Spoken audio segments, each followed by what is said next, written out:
বাংলাদেশ ফুটবলের সবচেয়ে বড় প্রশ্নটা এখন একটাই, আমাদের নতুন কোচ কে হচ্ছেন।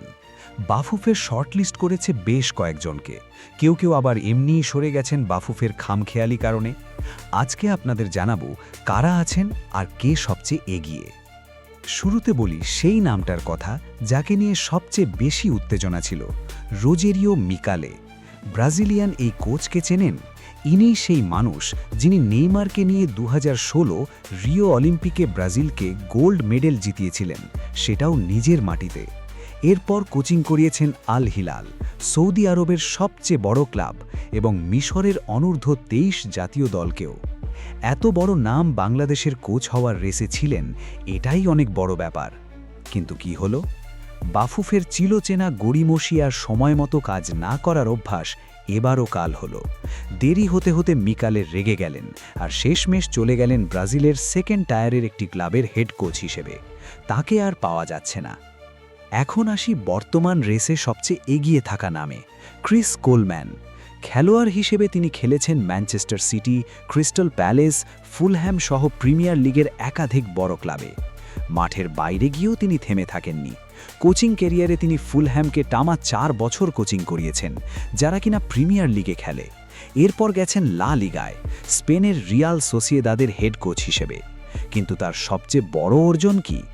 2016 ইউরোতে ওয়েলসকে সেমিফাইনালে নিয়ে যাওয়া। ওয়েলসের ইতিহাসে এটা ছিল একটা অবিশ্বাস্য ঘটনা। তিনি 2012 থেকে 2017 টানা 5 বছর ওয়েলস জাতীয় দলের কোচ ছিলেন। এবার আসি সবচেয়ে গুরুত্বপূর্ণ বিষয়ে। তিনি বাফুফেকে বলেছেন মাসে $26,000, যেটা বাফুফের বাজেটের মধ্যেই পড়ে। কিন্তু সমস্যা হলো তিনি একা আসতে চান না, তার পুরো কোচিং স্টাফকে নিয়ে আসতে চান, আর বাফুফে চায় শুধু তাকে। এখানেই আটকে আছে বিষয়টা।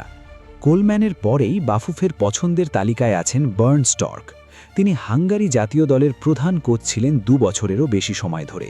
এর আগে ছিলেন বরুশিয়া ডর্টমুন্ডের অ্যাসিস্ট্যান্ট কোচ, যেটি বুন্দেসলিগার অন্যতম বড় ক্লাব। সর্বশেষ 2025 সালে বেলজিয়ামের একটি প্রথম বিভাগের ক্লাবকে কোচিং করিয়েছেন। ইউরোপিয়ান ফুটবলের সাথে দীর্ঘ অভিজ্ঞতা আছে, যা বাংলাদেশের জন্য অনেক ভালো একটি অপশন। বাফুফের ফাইনাল শর্ট লিস্টে আরেকটি নাম টনি কনসেইসাও। তিনি ক্যামেরুন জাতীয় দলের হেড কোচ ছিলেন 2019 থেকে 2022 পর্যন্ত। এছাড়া পর্তুগালের ব্রাগা ক্লাবেও ইন্টারিম কোচ হিসেবে কাজ করেছেন। আফ্রিকান ফুটবলের অভিজ্ঞতা আছে, যেখানে বাংলাদেশের মতোই সীমিত রিসোর্সে দলকে গুছিয়ে নিতে হয়। সেদিক থেকে তিনি প্রাসঙ্গিক।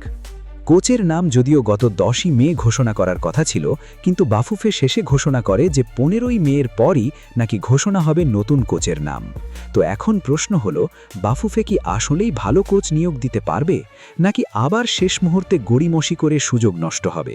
ক্রিস কোলম্যান এলে বাংলাদেশের ফুটবলে সত্যিকারের পরিবর্তন আসতে পারে, কিন্তু তার শর্তে রাজি হওয়ার সৎ সাহস কি বাফুফের আছে, নাকি এখানেও হবে কোনো সিন্ডিকেট? আপনারা কি মনে করেন? কমেন্টে জানান। আর ভিডিওটি ভালো লাগলে লাইক দিয়ে চ্যানেলটি সাবস্ক্রাইব করে পাশেই থাকবেন, যাতে পরবর্তী ভিডিওটি মিস না হয়।